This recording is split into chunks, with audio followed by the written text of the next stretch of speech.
যাওয়ারও কোনো উপায় ছিল না, কারণ আমাকে আগেই হুমকি দিয়ে রেখেছিল সেখানে গেলে আমার ছেলে কোনো একটা ক্ষতি হবে। একটা সময় উপায় না পেয়ে আমি আইনের আশ্রয় নেওয়ার কথা ভাবি, কিন্তু আমাদের মতো নিম্নবিত্ত মানুষদের জন্য আইন জিনিসটা কতটা জঘন্য তা শুধু আমরাই জানি। আমি পুলিশের কাছে গিয়ে সব ঘটনা খুলে বলি, কিন্তু তারা জিডি করতে বারবার আমাকে বাধা দেয়। একটা সময় তারা আমার জিডি গ্রহণ করতে চায়, কিন্তু সাথে আমাকে কুপ্রস্তাব দেয়। মানুষ এতটা জঘন্য প্রকৃতির হতে পারে তা সেখানে না গেলে কখনো জানতে পারতাম না। আমি তাদের হাতে পায়ে ধরি, কিন্তু শেষ পর্যন্ত তারা আমার জিডি গ্রহণ করে না। আমি এক প্রকার অসহায় হয়ে পড়ি। কিছুদিন পর সামাজিক যোগাযোগ মাধ্যম আমার একজন সাংবাদিকের সাথে পরিচয় হয়। তাকে আমি একটি গ্রুপে নারীদের প্রতি সহিংসতা নিয়ে একটি আর্টিকেল পোস্ট করতে দেখি। মূলত সেখানে আমি তাকে মেসেজ করি ও সাহায্যের আবেদন করি। তিনি আমার সব ঘটনা শুনে আমাকে ওই পুলিশ স্টেশনে যাওয়ার জন্য বলেন। আমি পরের দিন সেখানে যাই এবং দেখি তিনিও সেখানে উপস্থিত আছেন। তিনি আমাকে নিয়ে থানায় ঢুকতেই সবাই তাকে সালাম দিতে শুরু করে। বুঝলাম তিনি একজন বড় মাপের সাংবাদিক। তিনি প্রথমেই পুলিশ সুপারের খোঁজ করেন, যিনি আমার সাথে খারাপ ব্যবহার করেছিলেন। তিনি না থাকায় সবাইকে অনেক হুমকি ধামকি দিয়ে আমার অভিযোগটি তিনি ফাইল করান এবং বলেন, বোন, ধরে নাও তোমার কাজ হয়ে গেছে।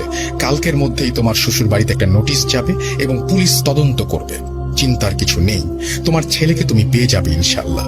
এটা শুনে আমি অনেকটা আশ্বস্ত হই।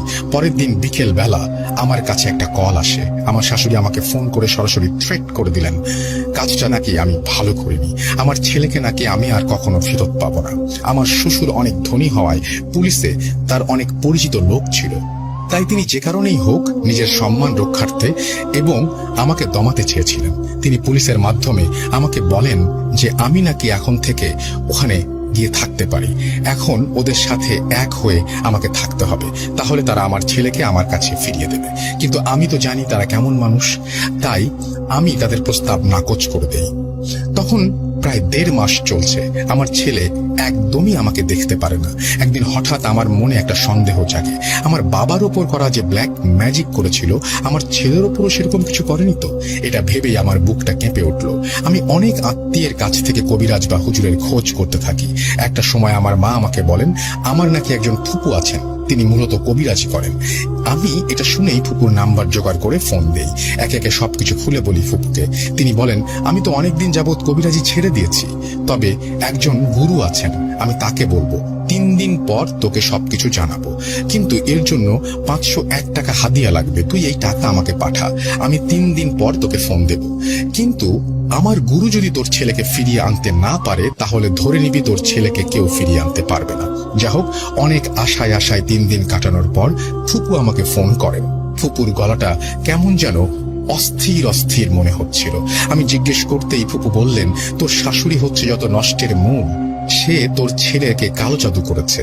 তোর বাড়ি থেকে নিয়ে যাওয়ার পর তোর ছেলেকে কুফরি কালাম পড়া পানি খাওয়িয়েছে, আর 7 দিনের দিন সে 3টা তাবিজ তৈরি করে। একটা সে নদীতে ফেলে দিয়েছে যেন কেউ খুঁজে না পায়, একটা ওদের ওয়াশরুমে রয়েছে, আর একটা তোর শাশুড়ির হাতে বাঁধা। এই অবস্থায় তোর ছেলেকে নিয়ে আসা সম্ভব না, কিন্তু 3 মাস পর ওই কালো জাদুর শক্তি কমতে থাকবে। তাই 3 মাসের বেলায় আমরা একটা চেষ্টা করে দেখতে পারি। আর এখন থেকে আমি একটা চেষ্টা শুরু করছি।